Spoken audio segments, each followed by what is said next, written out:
colegas vereadores e vereadoras, quem está no plenário nos acompanhando na sessão de hoje, quem nos acompanha pela TV Câmara também.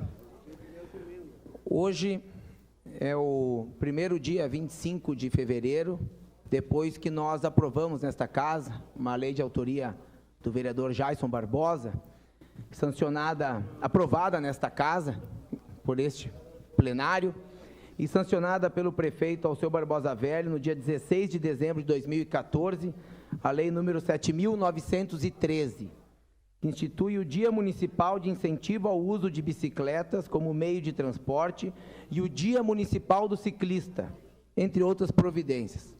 Dia 25 de fevereiro, porque há 4 anos atrás, em 2011, numa das manifestações do Massa Crítica, movimento que também existe em Caxias do Sul, sou integrante do movimento Massa Crítica, toda última sexta-feira do mês nos reunimos no pórtico da prefeitura e fazemos um passeio ciclístico como forma de sensibilização do respeito ao ciclista, da existência do ciclista, de forma pacífica, né?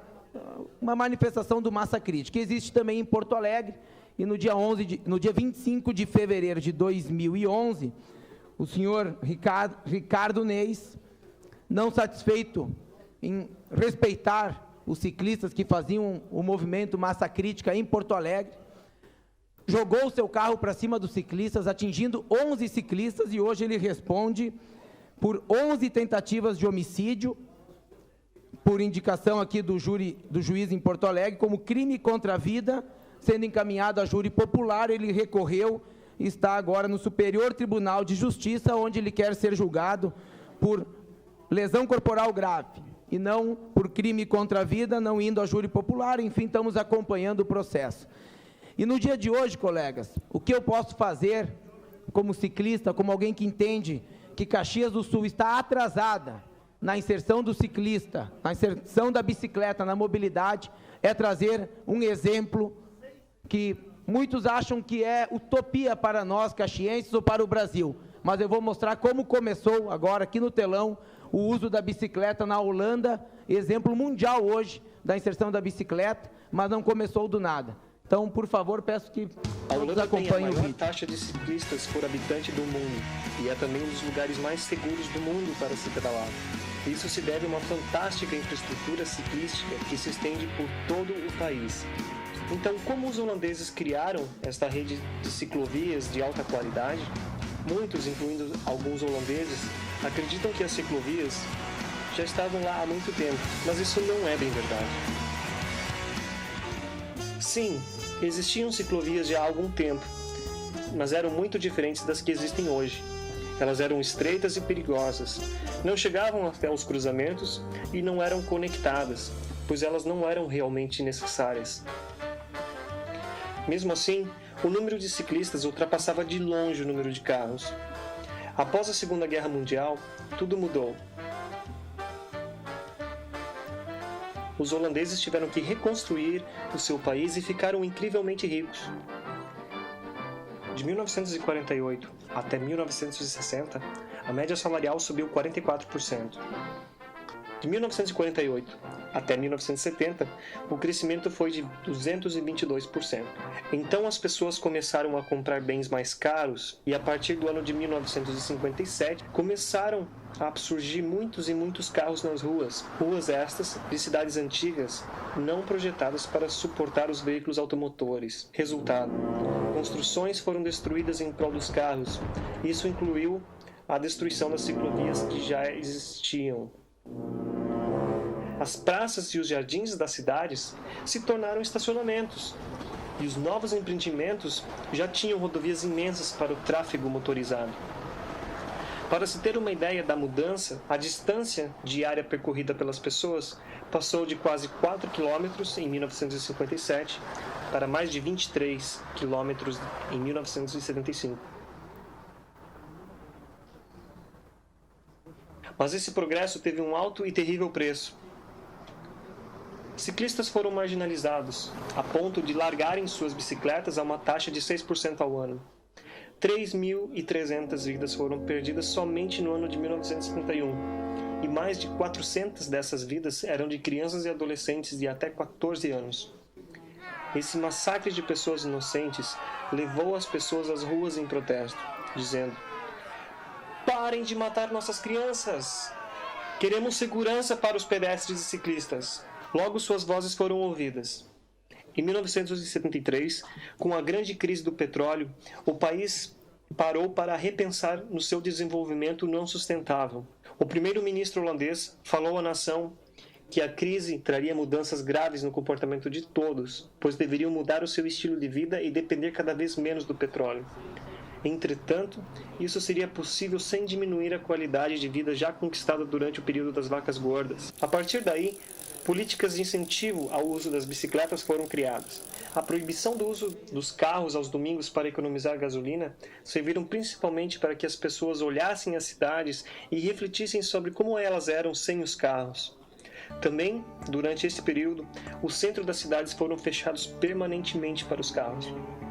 Os protestos da população continuaram, porque a motorização em massa mata as pessoas, as cidades e o meio ambiente. Grandes passeios ciclísticos aconteceram por todo o país, criando uma consciência generalizada da importância do uso das bicicletas. Isso trouxe mudanças nas políticas do transporte público do país para sempre. Em meados da década de 70, vários municípios começaram a desenvolver ciclovias e ciclofaixas, desta vez mais seguras e distantes dos veículos, tudo financiado pelo governo federal holandês. As primeiras ciclovias foram feitas a partir do zero, em Tilburgo e em Haia. Com o tempo, o número de ciclistas cresceu incrivelmente. Em Haia o aumento foi de 30% a 60% e em Tilburgo foi de 75%. A simples ideia, construa o caminho e os ciclistas virão, foi comprovada definitivamente na Holanda. Concluindo, o que causou as mudanças pró-ciclistas na Holanda? As cidades não suportavam mais o tráfego dos veículos motorizados. Isso causou demolições do patrimônio histórico. O número intolerável de mortes no trânsito levaram também a maciços protestos. A crise do petróleo seguida de uma crise econômica e o alto preço da energia. A solução para esses problemas foi a vontade política por mudanças a nível nacional e municipal, com os tomadores de decisão trabalhando lado a lado dos arquitetos para resolver esta situação. As políticas de mobilidade urbana tiraram o foco dos carros para as bicicletas. Hoje, as bicicletas são uma parte irremovível do patrimônio cultural holandês e das políticas de transporte público. E o que os protestantes ganharam com isso? O número de mortes de crianças no país despencou de mais de 400 em 1971 para 14 no ano passado, em 2010. Esta rua ganhou uma ciclovia. Esta ponte também.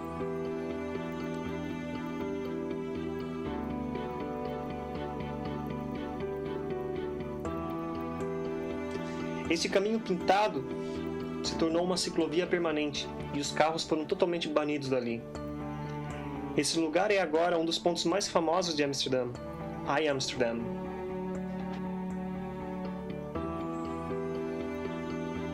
Esta avenida, que foi palco de intensos protestos, hoje é um belíssimo gramado. Concluindo, os problemas da Holanda não eram e não são únicos e nem as suas soluções. Agora seguem algumas perguntas para uma reflexão brasileira sobre o tema. Você já teve algum amigo morto no trânsito? A Petrobras e outras petrolíferas têm interesse ou não no aumento da quantidade de carros no país? Qual foi a solução brasileira para a crise do petróleo em 1973? Quantas estradas e pontes a mais são necessárias para solucionar o problema do trânsito no seu município?